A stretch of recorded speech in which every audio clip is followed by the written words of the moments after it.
ও বলবে ভারত লিখে দিলে আমি পারবো না। যদি ভারতটা লিখে দেন আপনি প্রধানমন্ত্রী, আমি বাঁচাতে পারবো না, কারণ আমারও ভাব খারাপ। সুগারের জন্য ডাক্তার দেখাতে গিয়েছি, সে ডাক্তার বলছে আমার 4.5 আপনি দুনিয়ার রুগী দেখছেন সুগারে, বলছে দেখলে কি হবে, আমারও ভাব ভালো না। এই কথা ঠিক না বলবো? আল্লাহু আকবার। আমি যেখানে ওয়াজ শুরু করেছি এখানে এক্ষুনি শেষ হয়ে যাবে, এক্ষুনি এখানেই শেষ হবে। দেখেন একদম কোনো জায়গায় নড়বো না। তবে একটা বার তাকবীর দিতে হবে খুব জোরে, আল্লাহু আকবার।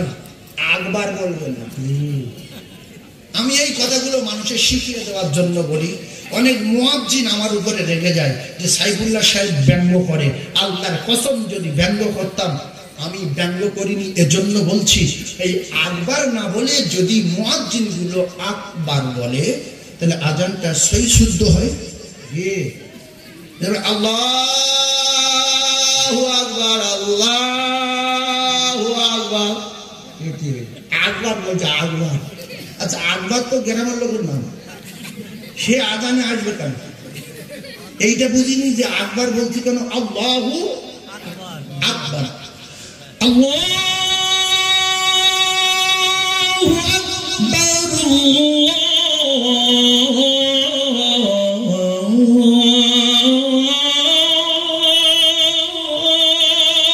আকবার। এই আজানটা যখন হবে গ্রামের লোকের কলিজা ঠান্ডা হবে যে সত্যি একটা আজান হচ্ছে। এই চুপ কর, কথা বলিস নি। আর এখন আজান হচ্ছে, কেউ কথা বন্ধ করেন যে কি আজান, কথা বন্ধ করবো।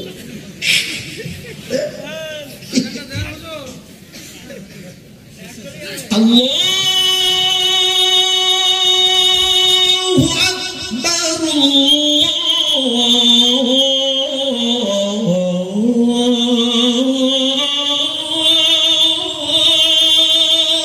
আকবার, ভালো লাগলো না লাগলো? বয়স কত হলো? এজন্য আমি আপনাদের বলি বাপ, ওয়ারাত্তিলিল কুরআন তারতিলা। রাসূল যখন তারতিলের সঙ্গে কোরআন পড়তেন কাফেররাও পর্যন্ত দূরে সরে যেতে পারেনি, বরং কিতাবে লেখা লুকিয়ে লুকিয়ে কোরআনের মহব্বতে এসে কোরআন শুনছিল। আর এখন কোরআন পড়লে মুসলমানরা আসে না, মানে কি হয়ে গেছে দেখেন। আল্লাহর কসম কাফেরদের কি বিশ্বাস দেখেন। ছোট্ট একটা ঘটনা বলি, বিশ্বাস কথায় কথা বাড়ে। হযরতে ছোট্ট একটা কথা মাথায় রাখবেন। আল্লাহ নবী সাহাবী হযরতে সাদ ইবনে মুআজ রাদিয়াল্লাহু তাআলা, কি নাম বললাম? সাদ ইবনে মুআজ রাদিয়াল্লাহু তাআলা। এই সাদ বিন মুআজের বাড়ি মদিনায়। কোথায় বাড়ি? মদিনায়। আর উমাইয়া ইবনে খালদ এর বিখ্যাত কাফের, আবু জাহেলের দলের লোক, এর বাড়ি মক্কায়। হযরত সাদ রাদিয়াল্লাহু তাআলার দোস্ত ছিলেন উমাইয়া। এখন উমাইয়া যখন ব্যবসার জন্য মদিনায় যেতেন তো সাদ রাদিয়াল্লাহু তাআলা বাড়ি গিয়ে উঠতেন দোস্ত। আর সাদ রাদিয়াল্লাহু তাআলা যখন কোন কাজে মক্কায় আসতেন তো এদিকে উমাইয়ার বাড়ি। রাসূলুল্লাহ মদিনায় চলে যাওয়ার পরে সাদ রাদিয়াল্লাহু তাআলা কাবা তওয়াফ করব বলে দোস্ত উমাইয়ার বাড়ি আসলেন। কার বাড়ি? উমাইয়ার বাড়ি। উমাইয়ার বাড়ি এসে বলল, উমাইয়া দোস্ত আমি একটু সুযোগ করে কাবা তওয়াফ করব, যে সময় ফাঁকা হবে সেই সময় নিয়ে যাবে। তো দুপুর বেলা উমাইয়া নিয়ে গেছে সাদ রাদিয়াল্লাহু তাআলা কাবা তওয়াফ করতে। যে কাফেরদের বিশ্বাস কত রাসূলুল্লাহর উপরে, এটাই প্রমাণ করতে চাচ্ছে। তো সাদ রাদিয়াল্লাহু তাআলা কাবা তওয়াফ করতে নিয়ে গেলেন উমাইয়া। উমাইয়া সাহাবী না কাফের? বলে কাফের। উমাইয়া কাফের। সাদ রাদিয়াল্লাহু তাআলা রাসূলুল্লাহ সাহাবী সাদ ইবনে মুআজ রাদিয়াল্লাহু তাআলা যখন কাবা তওয়াফ করতে গেলেন, কাবা তওয়াফ শুরু করেছে, আবু জেহেল দেখতে পেয়েছে। উমাইয়া কে? বলল ওটা আমার দোস্ত সাদ। আচ্ছা কোথায় বাড়ি? মদিনায়। তো তুমি যদি আজকে রেকর্ড না থাকতে কাবা তওয়াফ করা 7 জনের মতো মিটি দিতাম। হ্যাঁ দোস্ত আছে, দোস্ত বড় ভালোবান। তো সঙ্গে সঙ্গে সাদ রাদিয়াল্লাহু তাআলা আবু জেহেল সাবধান, কার হুমকি দিচ্ছে? মুসলমান। মুসলমানেরা এরা শহীদ হতে জানে, আর শহীদ হলে সোজা আল্লাহর জান্নাত। কার হুমকি দিচ্ছ? আমি সাদ রাসূলুল্লাহ সাহেব আজকে তুমি যদি এখানে কিছু করো, ব্যবসার জন্য কোন কাজে তোমার লোকজন নিয়ে যদি মদিনায় যাও, তুমি সাদ তোমার 12টা বাজিয়ে দেবো। উমাইয়া ইবনে খালদ বললেন, সাদ দোস্ত, তুমি কার সামনে জোরে কথা বলতে চেনো? বলছে, জানি, মক্কার লিডার। তো বলছে, একটু আস্তে কথা বলো। 2 কাপের একদিকে হয়ে গেল। তখন সাদ রাদিয়াল্লাহু তাআলা বলছে, দোস্ত উমাইয়া, তোমারও খবর খারাপ। বলছে, কি? বলছে, হ্যাঁ। কি খারাপ? বলছে, আল্লাহ রাসূলের মুখ দিয়ে আমি শুনেছি মুসলমানেরা তোমার টুকরা টুকরা করবে। হিম্মত আছে না নাই? কাফের কজন এক জায়গায়? 2 জন। চারিদিকে কাফের না মুমিন? কাফের। রাসূলুল্লাহ সাহাবী 1 জন।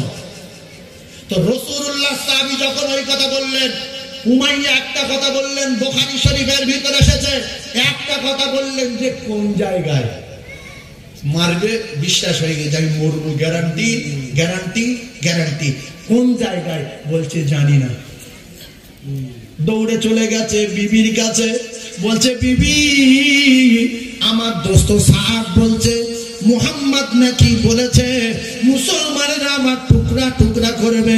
এটা সত্য, এটা সত্য, এটা সত্য, গ্যারান্টি গ্যারান্টি গ্যারান্টি। তবে আমি এই ঘরের ভিতরে ঢুকে বলছি, আল্লাহর কসম, আমি ঘরের ভিতরে ঢুকে বলছি, আমি আর কোনোদিন বাইরে বার হব না, আমার মৃত্যু হবে, গ্যারান্টি। কাফেরদের বিশ্বাস ছিল না? ছিল না? যে মুহাম্মদ বলেছে মানে মৃত্যু গ্যারান্টি হবেই হবে। আমি আল্লাহর কসম খেয়ে বলছি, আমি আর ঘরের বাইরে বার হব না। এই বেঈমানের মৃত্যু হয়েছে বদরে। এই উমাইয়ার মৃত্যু হয়েছে কোথায়?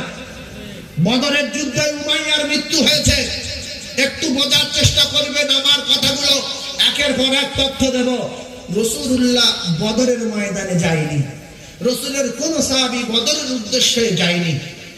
বদরের যুদ্ধ সংগঠিত হয়েছে অন্য একটা কারণে। সে কারণ আমি যদি বলতে চাই তো আরো 15-20 মিনিট কম করে আধা ঘন্টা সময় লেগে যাবে। 5 মিনিট বলবো? বলবো? একটু বলি শোনেন, তাহলে একটু আপনি শোনার বোঝার চেষ্টা করুন। এই উমাইয়ার মৃত্যু হলো কি করে? এ তো ঘর ভিতরে ফাঁকায় বেরোবো না, আল্লাহর কসম। আমার ওয়াজটা যেদিকে যাচ্ছিল ওই দিকে নিয়ে যাবো। তো একটু এটা বলে দেই, আপনারা জ্ঞানী মানুষ, বোঝার চেষ্টা করবেন। রাসূলুল্লাহ মদিনাল মুনাওয়ারায় রয়েছেন, এদিকে আবু সুফিয়ান। আবু সুফিয়ান, এই যে ক্যাসেট হচ্ছে, পরে ক্যাসেট শুনে নেবেন। আর আলেম ওলামা যারা আছেন আপনারা একটু বোঝার চেষ্টা করবেন। আবু সুফিয়ান মুসলমানদের মারার জন্য, রাসূলুল্লাহর মারার জন্য, সাহাবায়ে কেরামদের মারার জন্য 70 জন কাফের নিয়ে শাম দেশে ব্যবসা করতে গেলেন। ওই ব্যবসা করে মালপত্র কিনে নিয়ে আসবে, যেটা বিক্রি করে সেটা লাভ হবে, ওই লাভের টাকা দিয়ে মুসলমানদের টুকরা টুকরা করবে। কথা বুঝতে পারেন? সেটা এখন ঘটছে, মুসলমানের ব্যাটারা বুঝতে পারছে না। এটা কেউ না হয় খাবো, ওটা কেউ না হয় খাবো, কেন আমি নিজের খাবো, ছি ছি ছি ছি ছি, মদ খেও না একটু খাই, এটা খেও না একটু খাই। তো রাসূলুল্লাহ খবর পেলেন, কি বললাম, বদরের যুদ্ধে যায়নি, বদরের যুদ্ধে কোনো সাহাবী যায়নি, রাসূলুল্লাহ বদরে যায়নি। আবু সুফিয়ান যখন ব্যবসায় শামে গেলেন, রাসূলুল্লাহ খবর পেলেন যে আমাদের মারার জন্য ব্যবসা করতে গিয়েতে সেখান থেকে মালজাল কিনে বিক্রি করবে, তার থেকে যেটা লাভ হবে প্রায় 25 কোটি টাকার মতো ব্যবসায় নিয়ে গেছে।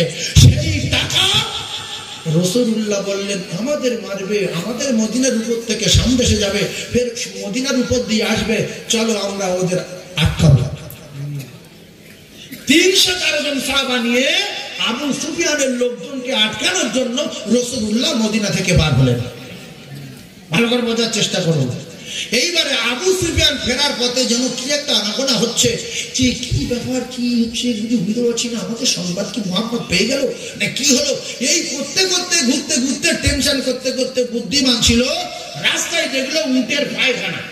কিসের পায়খানা? এই কিসের পায়খানা? উটের। গরুর যেটা বাড়ায় ওটা কি বলে? গোবর। তো উটের গোবর ধরে উটের গোবর দেখে লাঠি দিয়ে উটের গোবর এরকম দাগ দিচ্ছে, চেক করছে উটের গোবর। আবু সুফিয়ান উটের গোবর চেক করে করে দেখলো দুটো খেজুরের দানা পাওয়া গেছে, দানা দুটো ছোট্ট ছোট্ট। মদিনার খেজুরের দানা হয় ছোট্ট। আবু সুফিয়ান বুঝতে পেরেছে, বলছে সাবধান, মুহাম্মদ এ রাস্তাতে রওনা হয়েছে তার লোকজন নিয়ে। তার প্রমাণ উটের গোবরের ভিতরে দুটো ছোট্ট ছোট্ট খেজুরের দানা পাওয়া গেছে। ব্যাস ওখান থেকে জমজম বলে একজন সাহাবী, জমজম বলে একজন কাফের আবু সুফিয়ান বলল, তুমি এই মুহূর্তে গিয়ে আবু জেলের কাছে খবর দাও আমাদের অবস্থা খারাপ, মুহাম্মদ আমাদের সম্পর্কে জেনে ফেলেছে, তার লোকজন নিয়ে আমাদের দিকে আগিয়ে আসছে, আমাদের মৃত্যু গ্যারান্টি, এই মুহূর্তে তুমি চলে যাও। ঘোড়ার উপরে সাওয়ার হয়ে জমজম বলে কাফেরকে পাঠিয়ে দিলেন। আর আবু সুফিয়ান নদীর তীর ধরে লোকজন নিয়ে আস্তে আস্তে করে মক্কার দিকে রওনা হলেন। রাসূলুল্লাহ সংবাদ পায়নি। আবু সুফিয়ান মক্কায় পৌঁছানোর আগে আবু জেলকে খবর দিচ্ছে যে আর মদিনায় যাওয়ার দরকার নেই, বদরে যাওয়ার দরকার নেই, আমরা ভালোভাবে মাল সামান নিয়ে আমরা একেবারে মক্কায় পৌঁছে গেছি, আমাদের কোনো অসুবিধা হয়নি, আপনি ফিরে আসেন। আবু জেল বলল না, আবু সুফিয়ান পৌঁছে গেছে লোকজন নিয়ে, কিন্তু আমি এসছি যেহেতু 1000 বাহিনী নিয়ে, কটা মুসলমান মুহাম্মদ সহ আমাদের লোকজনের মারতে আসে, এরা অস্ত্র শস্ত্র দিয়ে একেবারে সুসজ্জিত অবস্থায় চলে গেছে বদরে। রাসূলুল্লাহ বললেন ঠিক আছে, ওরা চলে গেছে, যা, আমরা যাব না, আসুন।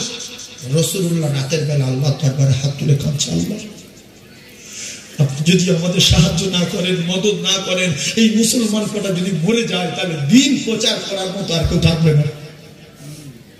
সঙ্গে সঙ্গে আল্লাহ দোয়া কবুল করলেন, মদদ হলো। কলিজার টুকরা ভাইয়েরা আমার, ওরা 1000, এরা 313 জন। এরা কতজন? সংক্ষেপে আলোচনা, এরা 313 জন। আবু জেহেলের বাহিনী 1000। কিতাবে লেখা আল্লাহর নবী দিন দুনিয়ার বাদশা বিশ্ব নবী হাবিবুল্লাহ রাতের বেলা দোয়া করলেন 17ই রমজান। কতই রমজান? 17ই রমজান। ও কলিজা টুকরা ভাইরা আমার, যুদ্ধ শুরু হয়েছিল রমজান মাসের 17 তারিখে। কত তারিখে? 17। কথা মুখস্থ করে রাখেন। দোয়া কবুল হয়ে গেল। রাত্রে প্রচন্ড পানি হলো। আবু জেহেল লোকজন নিয়ে যে জায়গায় দাঁড়িয়েছিল ওই জায়গায় বালু ছিল না, ও পানির কাছে দাঁড়িয়েছিল। সাহাবায়ে কেরাম যেখানে দাঁড়িয়েছিল সেখানে বালু আর বালু। রাতে প্রচন্ড পানি হলো, ওদের জায়গাটা কাদা হয়ে গেল। সাহাবায়ে কেরামের জায়গাটা বালিতে সুন্দর শুকনো শুষ্ক হয়ে গেল। সাহাবায়ে কেরাম বালি টেনে টেনে গর্ত করে নিল, পানিরও ব্যবস্থা করে নিল। সকাল হয়ে গেল। ওদের ভিতর থেকে 3 জন বাহিনী পাঠালো প্রথম মুসলমানদের চেক করার জন্য, যুদ্ধ করবে বলে। সেই 3 জন হলো নিয়ে গেলেন। একজনের নাম উতবা, একজনের নাম উতবা, আর একজনের নাম সাইবা, আর একজনের নাম ওলিদ। রাসূলুল্লাহ বলছে ঠিক আছে, তাহলে আমাদের ভিতর থেকে 3 জন যাক। 3 জনের নাম আল্লাহ রাসূল প্রথম পাঠিয়েলেন হযরতে আলী কাররামাল্লাহু ওয়াজহাহু। সুবহানাল্লাহ বলেন। হযরত আলী কাররামাল্লাহু ওয়াজহাহু। দ্বিতীয় নম্বর আমার চাচা হযরতে হামজা রাদিয়াল্লাহু তাআলা। সুবহানাল্লাহ বলেন। আর 3 নম্বরে উবাইদা রাদিয়াল্লাহু তাআলা। আল্লাহ রাসূল এই 3 জনকে পাঠালেন, উতবা, সাইবা, ওলিদ। বলছে তোরা তো চুটকে, তোরা কি জন্য এসেছিস? আরো পালোয়ান থাকে তো কোটা, এই তো কটা লোক, চুটকি মারবো, শেষ হয়ে যাবে। হযরত আলী বললেন ঠিক আছে, আমাদের সঙ্গে তো লড়ো প্রথম, তারপর দেখা যাবে। আল্লাহু আকবার। আলীর সঙ্গে জোড়া পড়লো ওলিদের। আলীর সঙ্গে কার জোড়া? ওলিদ। উতবার সঙ্গে পড়লো উবাইদা। উতবার সঙ্গে কার? উবাইদা। আর সাইবার সঙ্গে হযরত হামজা। একটু মনে রাখতে পারবেন? সাইবার সঙ্গে কার? হামজা। উতবার সঙ্গে উবাইদা। আলীর সঙ্গে ওলিদ। কথা বুঝতে পারেননি? যুদ্ধ শুরু হয়ে গেল। কলিজার টুকরা ভাইয়েরা আমার, ঠান্ডা মাথায় তত্ত্ব বোঝার চেষ্টা করুন। হযরত আলী কাররামাল্লাহু ওয়াজহাহু মুহূর্তের মধ্যে ওলিদের টিকিট ধরিয়ে দিলেন জাহান্নামের। এরপরে হরে হামজা রাদিয়াল্লাহু তাআলা সাহেবার টিকিট ধরিয়ে দিলেন ওলিদের। হযরতে এমনি করে হযরত আলী কাররামাল্লাহু ওয়াজহাহু উবাইদা রাদিয়াল্লাহু তাআলা, উবাইদার সঙ্গে উতবা, উতবা উবাইদা রাদিয়াল্লাহু তাআলা উতবা জাহান্নামের টিকিট ধরিয়ে দিলেন বটে, কিন্তু কিতাবে লেখা হযরতে উতবার সঙ্গে যুদ্ধ হলো। উতবার সঙ্গে কার যুদ্ধ হলো বললাম? উবাইদা রাদিয়াল্লাহু তাআলা তরবারি মেরেছিলেন উরতে। ওই তরবারি মারার পরে উবাইদা রাদিয়াল্লাহু তাআলা উতবা টিকিট ধরিয়ে দিলেন, কিন্তু ওই তরবারি মারার পরে উতবা ও মুসলমানেরা জাহান্নামে চলে গেল। আর উবাইদা রাদিয়াল্লাহু তাআলা ও জায়গায় শাহাদাত বরণ করেছিলেন। তাহলে রাসূলুল্লাহ সাহাবীরা তিনজন, ওরা তিনজন। রাসূলের সাহাবী শহীদ হয়েছে একজন, ওরা শহীদ হয়েছে কজন? জাহান্নামে গেছে কজন? তিনজন।